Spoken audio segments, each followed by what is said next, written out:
You are now tuned in to Discover Your Potential with TV radio talk show hosts Dan Gilman and Anna Devere. So listen, participate, and be inspired. Know that you can discover your potential.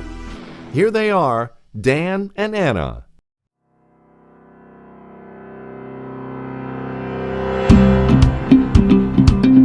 Risky is the new safe.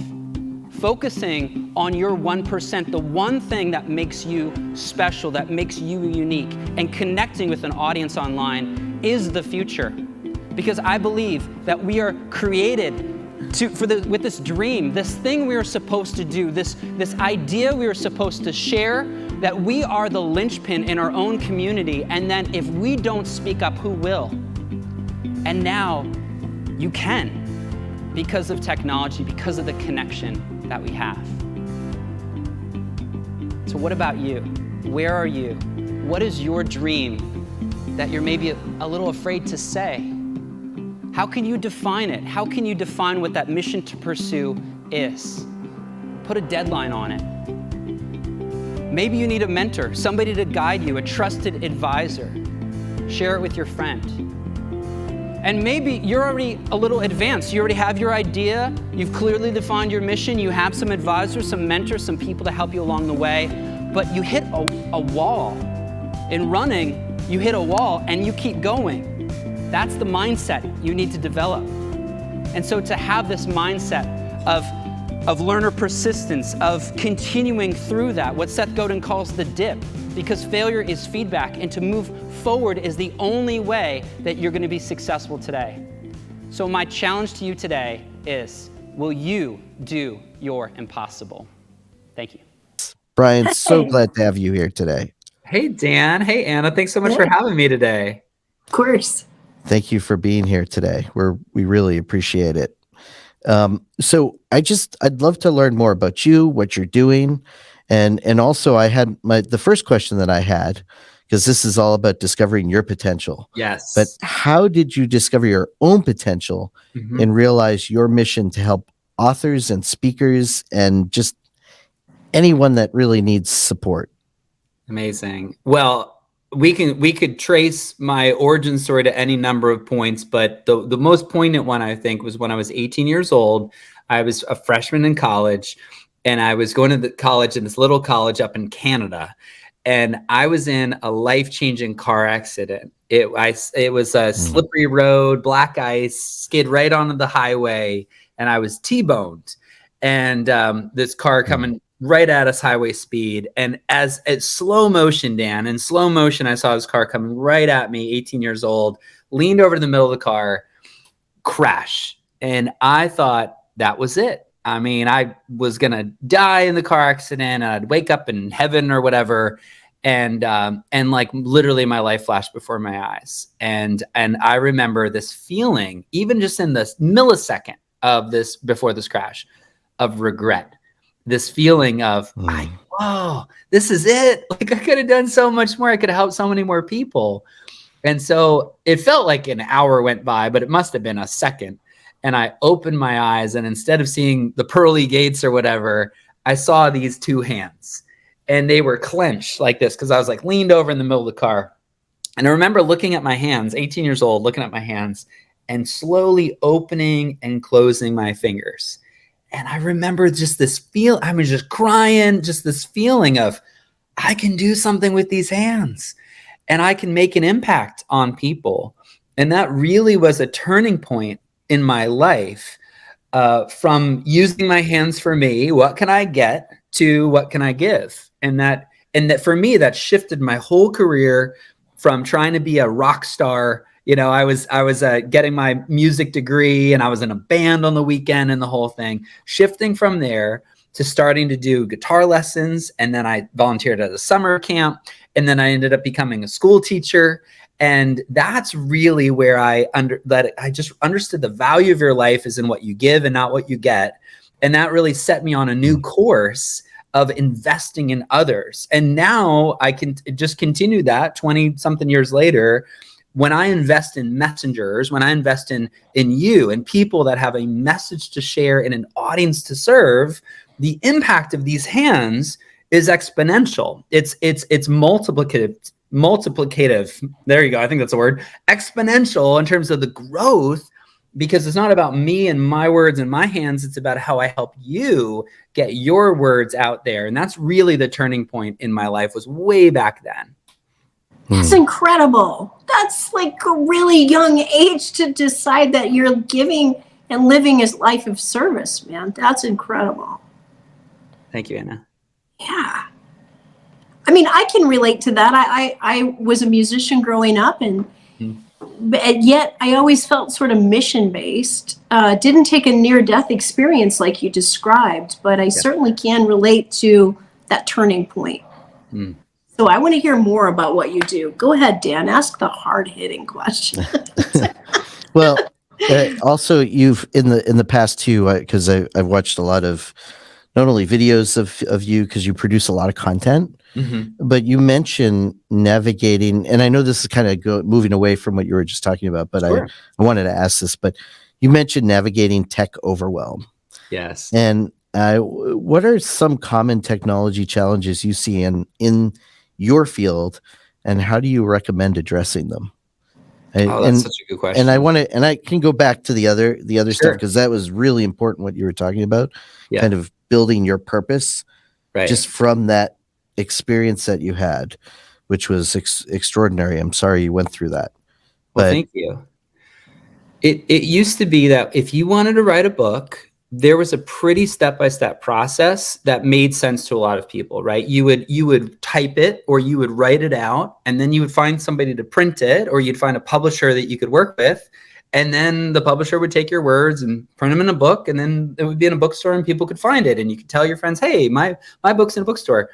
However, with social media, with online advertising, with short form video content, with websites and blogs, oh my, like there's so many things that can really feel overwhelming. And the process of getting your words out of your head and out of your heart and onto a page and into the hands of a reader has gotten really, really complicated.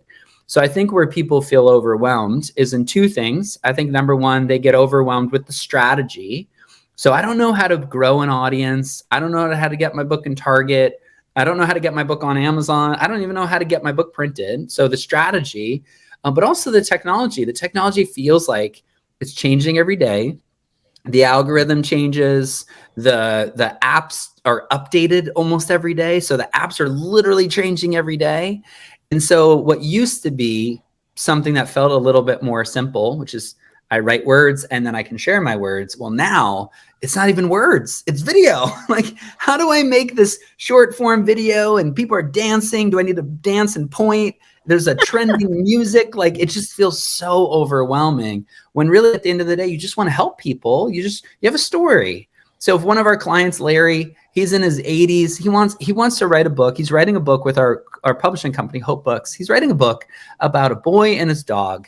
It's a nice, cute story about just the value of having a furry friend, just having an animal when you're a kid, and it's just a cool story.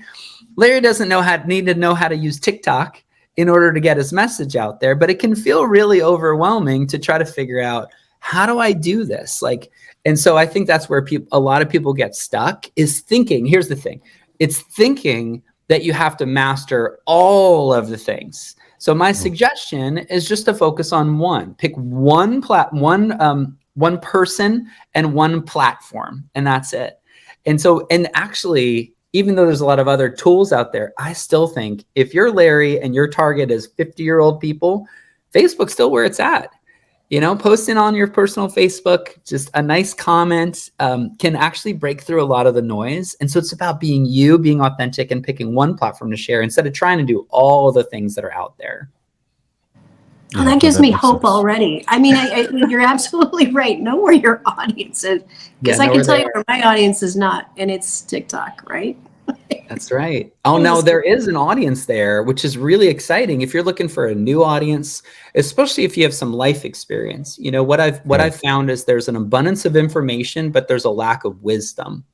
And so in 2023, everyone has opinions, but who has wisdom? Like, who has solid wisdom for living?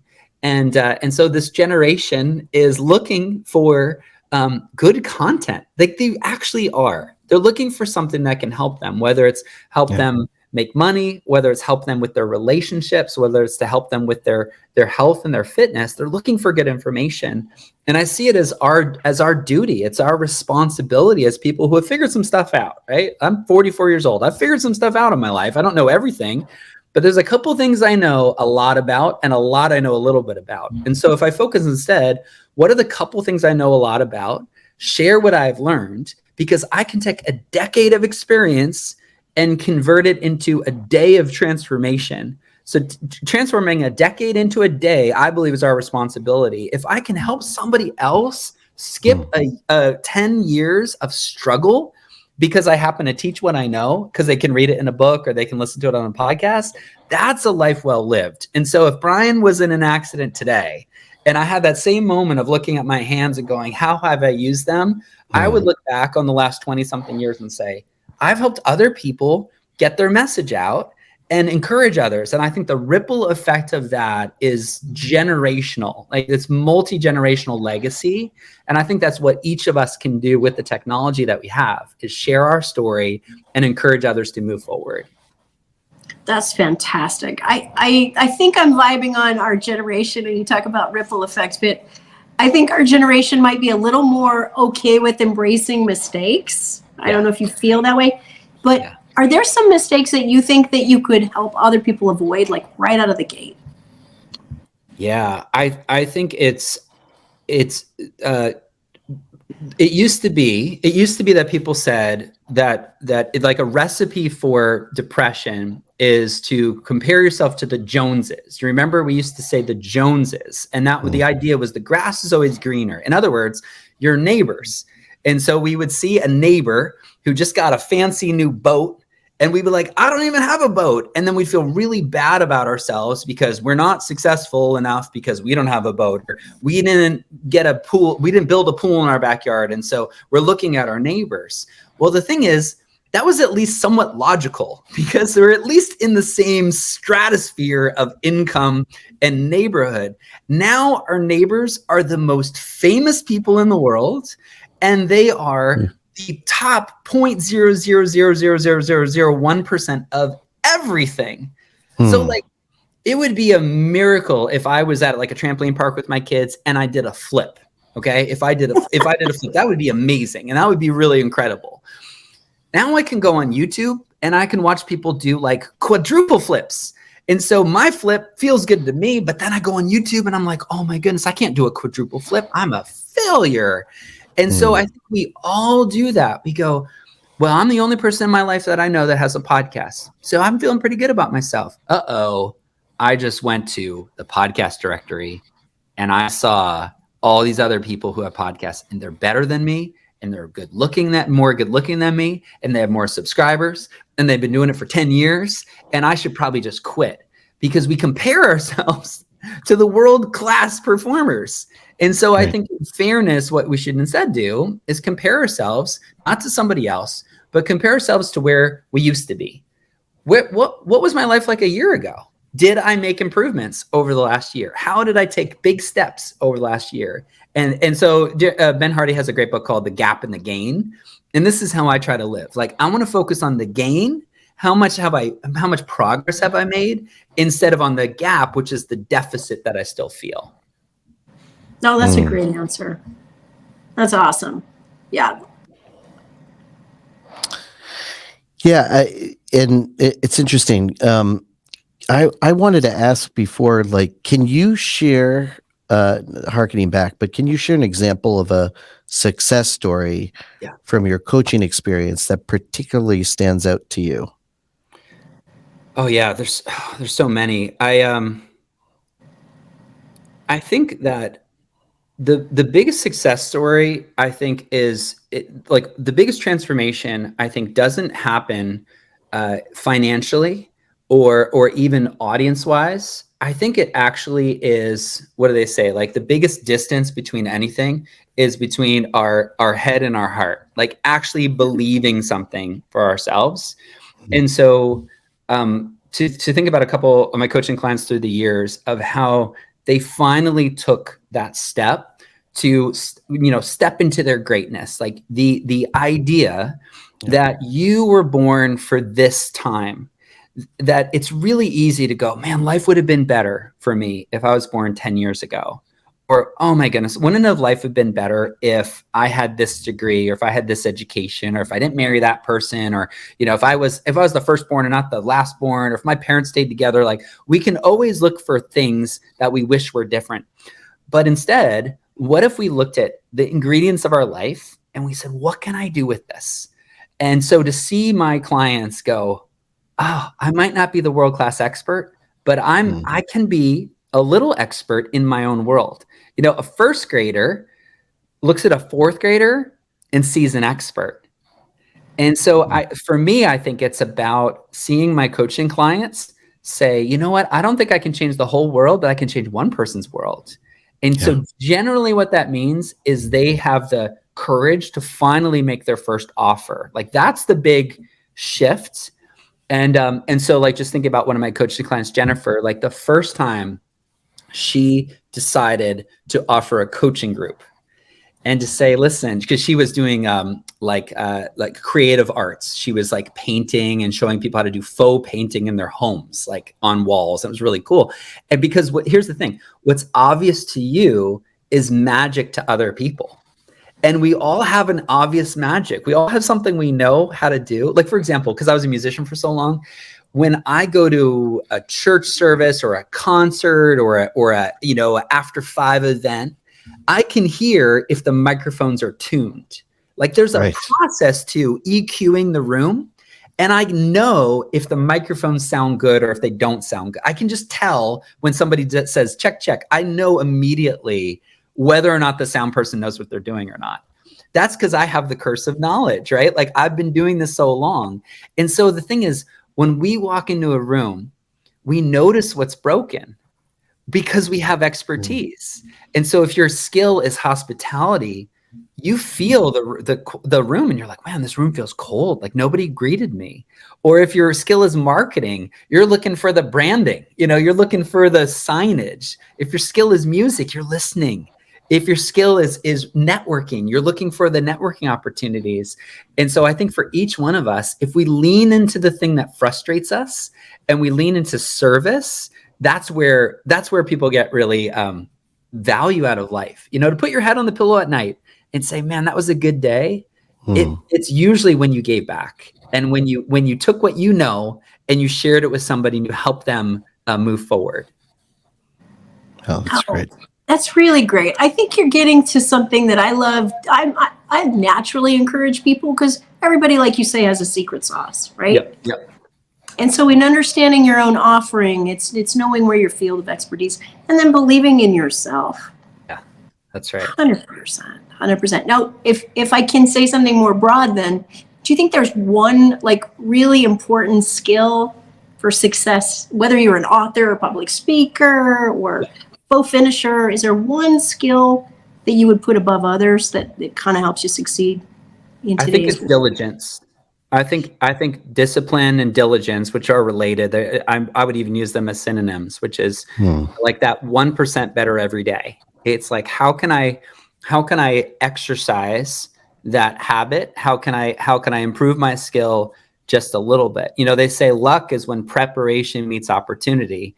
And so our job isn't necessarily going and finding the opportunity, but instead our job is to get better, like just to be better at what we're doing. And so if we take what we're doing and every single day we make one small improvement, one of the coolest things about I love being alive in this generation. Like, we're filming this in 2023.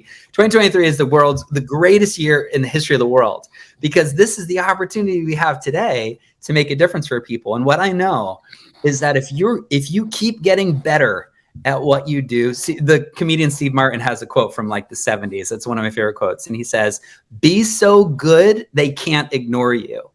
So if you just keep leveling up your skills, keep showing up for your clients, keep delivering good, valuable service, whether you're a musician, whether you're an artist, whether you're a writer, whether you're a coach, whatever it is, you keep showing up and keep delivering good service. And guess what's going to happen? Referrals recommendations, over time, people are going to start to notice your skills, because people, high performing people, leaders, want trusted advisors. And so over time, you're going to go from serving your neighbor to serving your mayor. And you're going to go from serving your mayor to serving your governor to serving the president. Now, it might not be in politics, but every field, every niche has a mayor and a governor and a president. And so if you're a public speaker, you might start local, and then over time you get invited to regional events, and you do excellent work to regional events, and you'll get invited to national events and maybe international events. And it's just the cycle of life. And I think one of the biggest mistakes we make in kind of our microwave culture, we just think American Idol, everybody's going to get discovered immediately. It's like, you don't want to get discovered on American Idol because you're not good yet. Like, it's better to be better. It's better to get better. You know, the Google boys, the guys that founded Google, they didn't advertise. For years, they didn't advertise because their answer was, we want to make Google better every day. Because I would rather somebody discover us a year from now when we're better than today when we're not. And so I think as long as you focus on that discipline every day, over time, you're going to get so good that people are going to invite you to speak to their mastermind, or to come coach their kid, or to speak at their conference. It will happen over time as long as you keep getting better at what you do. Oh, that's just doesn't that make you feel better, Dan? Absolutely.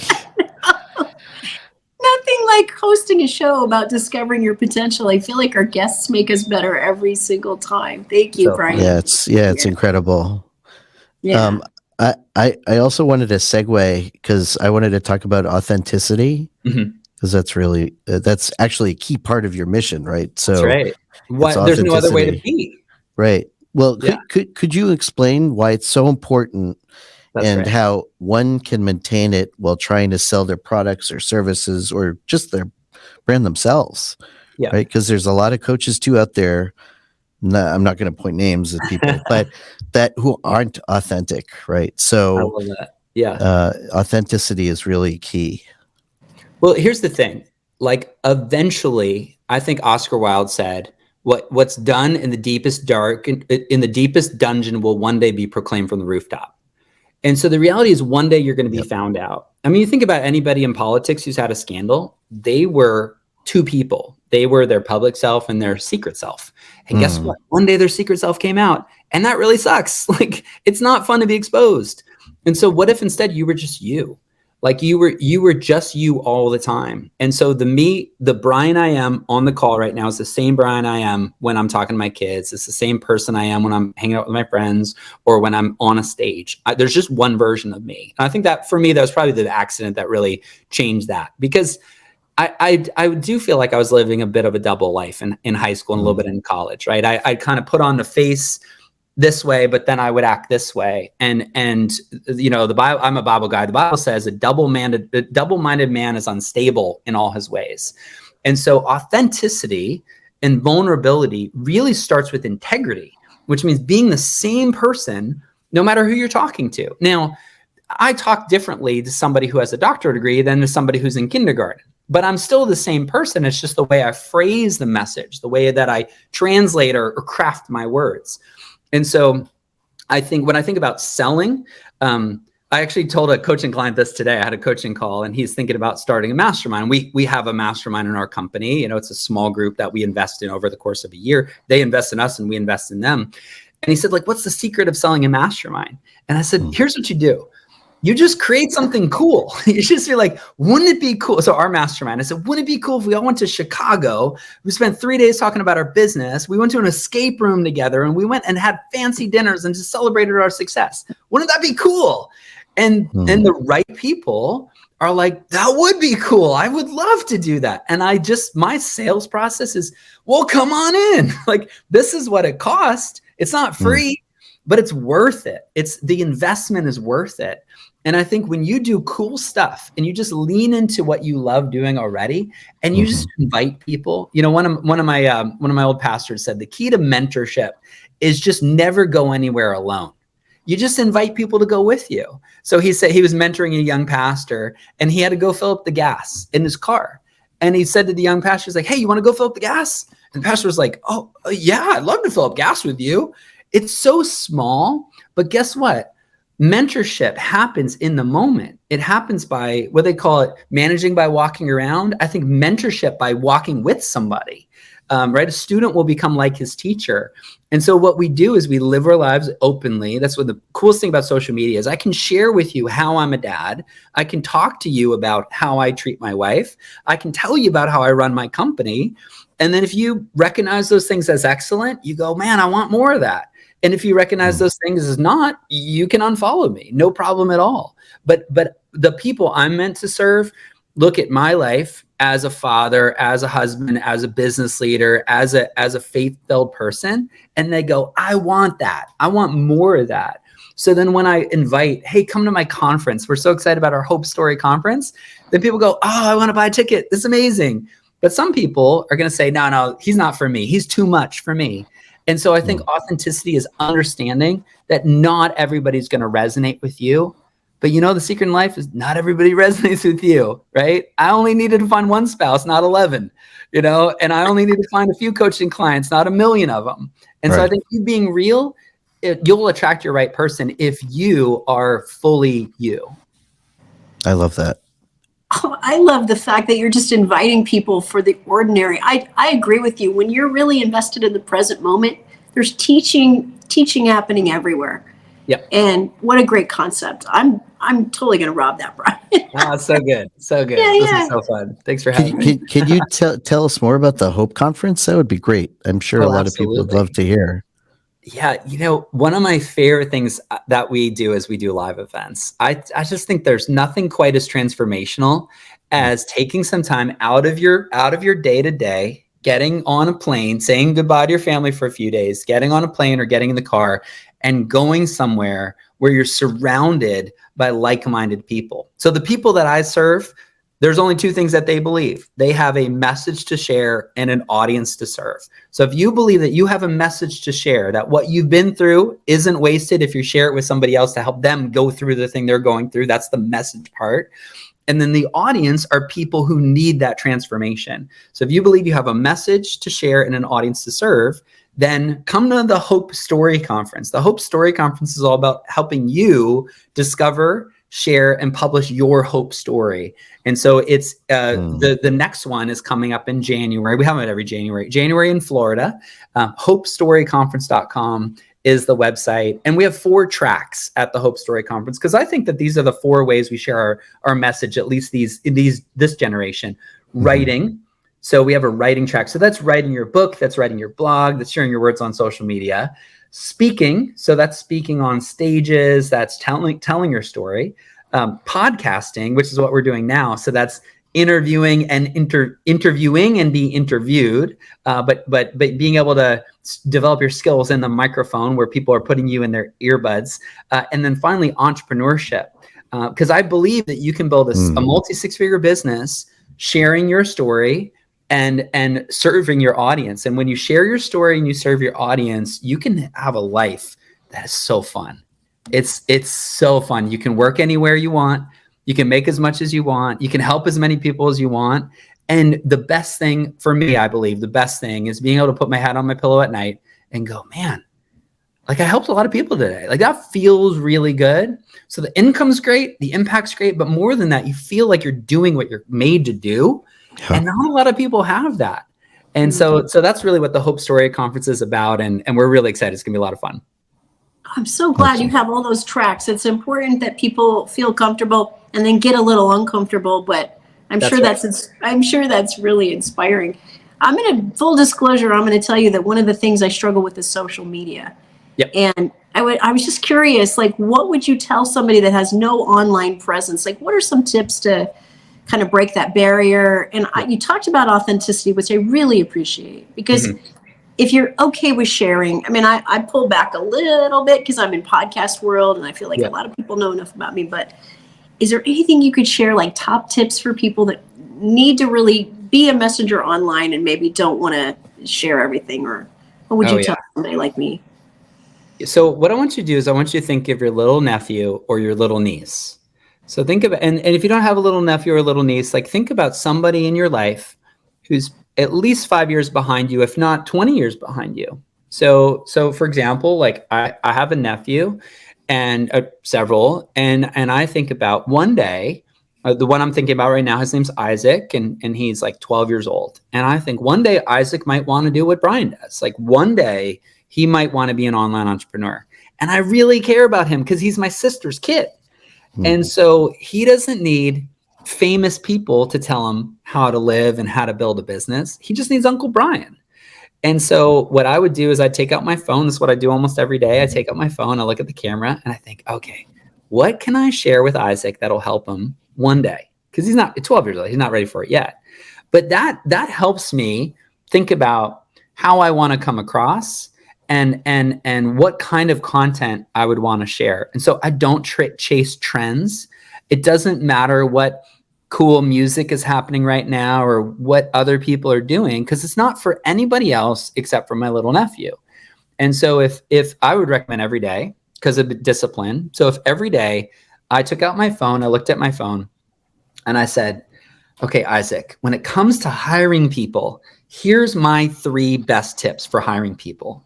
And I record that on my phone. And then when I go to post that on Facebook or on Instagram or whatever tool you want to use, they change all the time. Before I post it, these apps now have a way to cut the video. I would just cut off the part where I said, hey, Isaac, because not everybody's named Isaac. And so I just remove his name and I would just say, so for example, instead of like, hey, Isaac, here's a few tips if you're thinking about hiring somebody for your company, it would just say, here are a few tips for hiring people for your company. And I post that. Now it's for him. I know, now you know, you're in the inside now, y'all. So you know it's for Isaac, but my audience doesn't know that. And so Dan watches my video. He goes, man, that was such a good tip for hiring people. Dan, it wasn't for you, man. It wasn't for you at all. It was for Isaac. But guess what? I'm so blessed that you were blessed by it. And that's the key to social media. It's thinking about one person you care about. It's not about the algorithm. It's not about followers. It's not about monetization. It's about leaving a legacy. It's about helping somebody you care about. So I love nieces and nephews because it's like, I'm willing to be a little embarrassed, you know, for Isaac's sake, right? Like if he was in trouble, like I would go out of my way to help him. And so because he's my family, and that's how I think about social media. And that's given me so much freedom, especially criticism. I get all kinds of people saying, how dare you say this? Or I don't like this. Or what about this? You know what? Right. It doesn't matter because it's not even for them. It's for Isaac. And he doesn't even have social media yet. That's great. Yeah, I'm kind of verklempt on that one. You know what? You hit like a real sweet spot, leaving a legacy and not doing it for trendy reasons. Boy, you really got me. Dan, you got to take over. That was like making me tear up a little bit. Well, you should. I don't mean to be biased or brag or anything, but Anna is an incredible songwriter and singer. There you go. I love so, it. I mean, just to have her presence be there is you know, it would be. Oh, you're talking about the Hope Conference? No, just on social. Just on social. Yeah. Imagine Anna. Imagine there's an up and coming singer who's like your sister's kid, or like one of your, like a daughter of one of your friends or whatever, you know, and she wants to do what Anna's doing. She wants to perform at the halftime one day. And you've got 10 years of her attention with micro content. Over the next 10 years, she watches little 30-second clips of you. There you go. And then in 10 years from now, she's going to have a fantastic opportunity to perform it at a halftime at a football game. And imagine the difference between her doing it completely on her own with no coaching from Anna and her having 10 years of coaching for Anna. Like, she's going to be better. She's going to make a bigger impact because you took 3 minutes out of your day, 5 minutes out of your day, and you made a little bit of content. So I think the key to social media is just sharing. There's one of the sayings is document instead of create. I think when we look at the blank screen of death, when we look at Facebook and it's blank and it says, what's on your mind? I'm like, I don't know what's on my mind. What do I say? But instead we look at our day. Like today, we have a pretty big company and somebody just gave their notice today. No problem at all, because I know what to do. I know what to do. So we have a process of what to do when somebody leaves and how to hire somebody. We've got a process for that. But here's the thing. Now it's a gift because now I have an opportunity to share content. So here's what I do. I message my team, hey guys, here's our plan. Remember, when somebody leaves our team, here's our plan of how to hire somebody. So I'll go message that to them and they know we have a playbook and all that. But I'll also take out my phone and go, hey, Isaac, hey, Isaac, if you have somebody quit, here are the 3 things that you need to do in the first 24 hours. I record that video, and then before I post it, I just remove the hey, Isaac, and other people will be like, oh, Brian, this was so good. I needed to hear it. Again, it's not for you. It's for him, but I'm glad you were blessed by it. Wow. Brilliant. Yeah, it is brilliant. So do you think there's a big distinction between personal and professional communication? Nope. Or you always think, no, you're always thinking about Isaac and yeah, you're always you. That's great. I'm wearing a hat today. I could have worn a suit, but that's not me. So why would I wear a suit? I'm not trying to impress anybody. I think that's the thing that got sucked out of me when I was 18 years old. It's like that, as a faith person, there's this idea of fear of God or fear of man. And it's like, you just have to pick, like, who do you care about? And I would much rather have God's opinion of me than man's opinion of me. And I think in the same way, whether you're a faith person or not, it's like you can decide who you're going to listen to. And so I care what my wife thinks about me. I care what some of my good friends think about me. But like some random person on social media, I cannot care less at all because I know who I'm for. And I know I'm not everybody's cup of tea. Like and I'm great with that, but I know who I'm called to serve. And the more I lean into that, the more I serve people, because the people I'm not meant for, they're going to run away from me. They're going to hate the way I talk about faith online. And that's awesome because they're going to find their person. And that's great too, right? The future, the opportunity that we have today is crazy abundant. There are so many people on social media. Now, as leaders, we need to be producers and not consumers. So my rule of thumb is 2 to 1. I spend twice as much time creating on social media than I do consuming social media. So if you find yourself scrolling, stop and start recording, and you'll see a bigger impact. Yep. Like I want to spend more time making things than watching things. And I think if each of us do that, man, the world's going to be such a better place.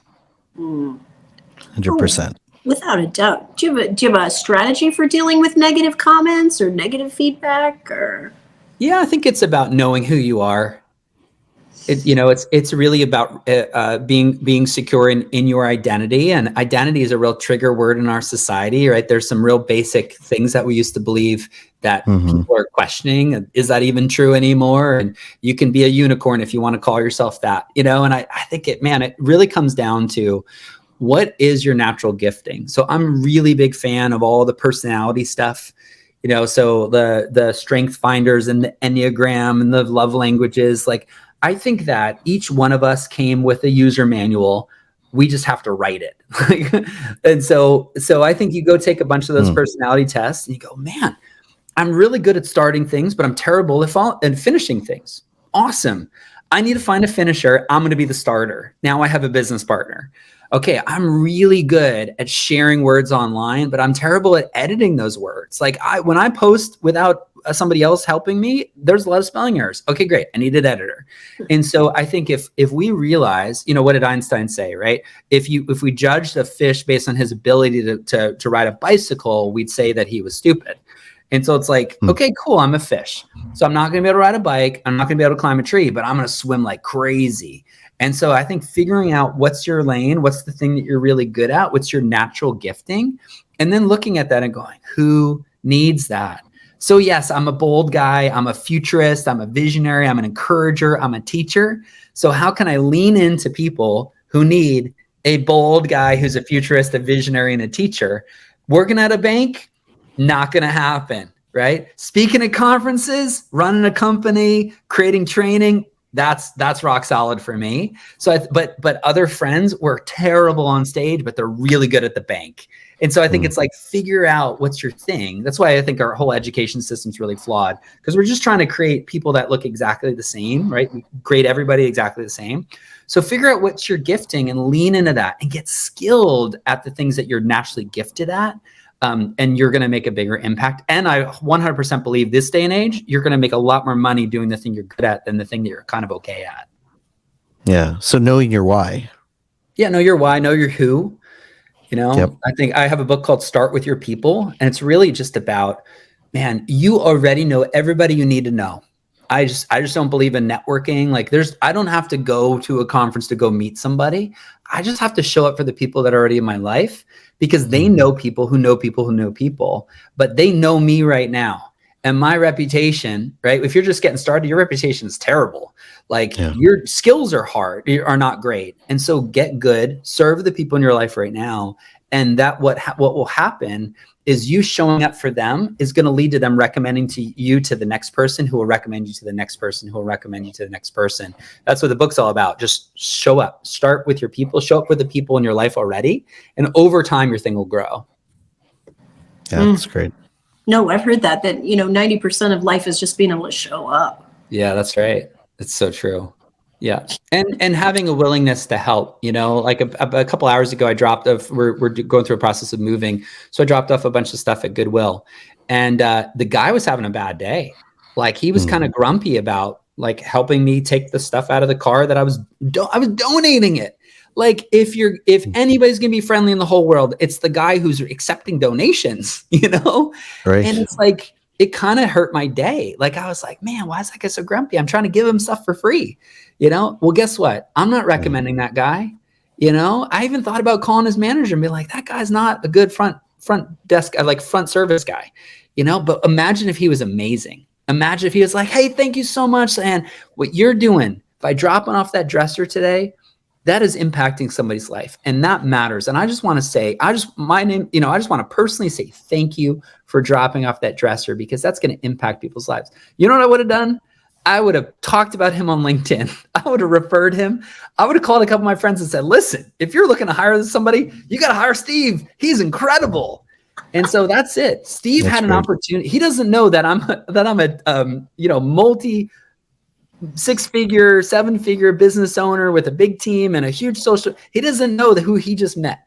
Not bragging, but I'm just saying Steve had an opportunity today to level up his career, but instead he saw it as a job and he was grumpy about it instead of seeing it as an opportunity to show up and serve. And the thing is, I'm not throwing stones here, because the thing is, we have that same opportunity every day.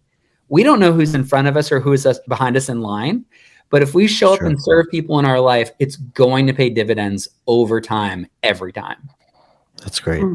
No, I agree. You never know who's looking. So I know we're running low on time, but what's one piece of advice that you'd like to leave with our audience as they work on discovering their own potential? Yes. I think 100 years in the future. Just start there.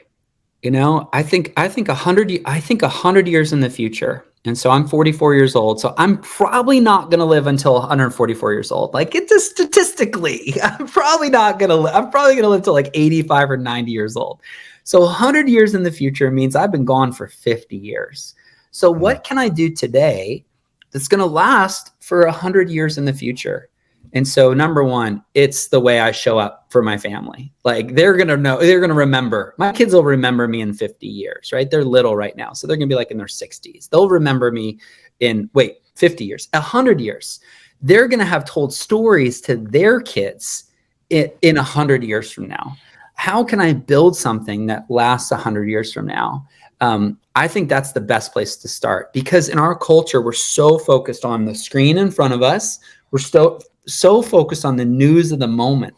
This is true no matter when you watch this, but this weekend, there was really big news until Friday evening, and then something else changed, and then there was really big news Saturday and Sunday. And so I watched the Sunday morning news talk shows, and it was so funny because it's like they had two news things. There was the one thing that ended and the new thing that began. And that's our culture. We just think in 15-minute or even a couple day segments. But what if you thought 100 years from now, how would your life be different? How would you show up for different? Because the reality is, everybody who hates me on social media, everybody who says negative things on social media, they're not going to be around 100 years either, right? But maybe my books are going to be around 100 years from now. The impact that I'm going to have on my kids, that impact their kids, is going to be around 100 years from now. Maybe the company that we started is going to be around 100 years from now. And so if you think about that, how can I leave a legacy that lasts? I think that's a really good way to live. Love that. I love that too. I never even thought about 100 years into the future. Brian, you're so inspiring. It's been so fun having you.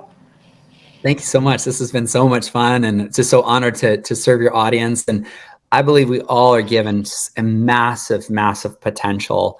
And so if you take the time, there's a great book called The 12-Hour Walk. If you just take 12 hours, take a day off, start 6 a.m, go till 6 p.m, and just go on a walk. No media, no music. Tell your people that you're going to be walking, and just take the day. I would recommend praying, but take the day just to think and just to ask, why am I here? And what's my life all about? And over time, to give yourself enough time to be quiet, you're going to hear it. You're going to be like, oh, I should start a podcast. And then discipline. Start the dang podcast. Like, do it. Like Dan's doing, do it. And over time, it's going to grow. Yeah. The consistency, the discipline, knowing your audience. And again, my big takeaway is your nephew, Isaac. I'd actually like to make that kid. Yeah. He's great now, but think about how he'll be when I produce 10 years of content that he's learned from. Absolutely incredible. It's like knowing that you're creating a legacy every single day. That's a beautiful piece of advice. Awesome. Well, thanks so much for having me. I really appreciate it. Well, thank you so much for being here. We truly appreciate it. Well, thank you, Anna. It's been such an honor and a privilege to co-host with you on our 4th episode, and Brian was exceptional. I truly appreciate him as a guest being here. I feel like he broke things down in such a personal way. It doesn't seem so daunting, and all the things I think that I struggle with in social media land. I just think his advice about, doing something consistently every day, understanding that you're leaving a legacy, that was impactful to me today. This is Cindy Gilman, and you're listening to Discover Your Potential. So until next time, do something nice for yourself, but do something nice for someone else. Something about gravity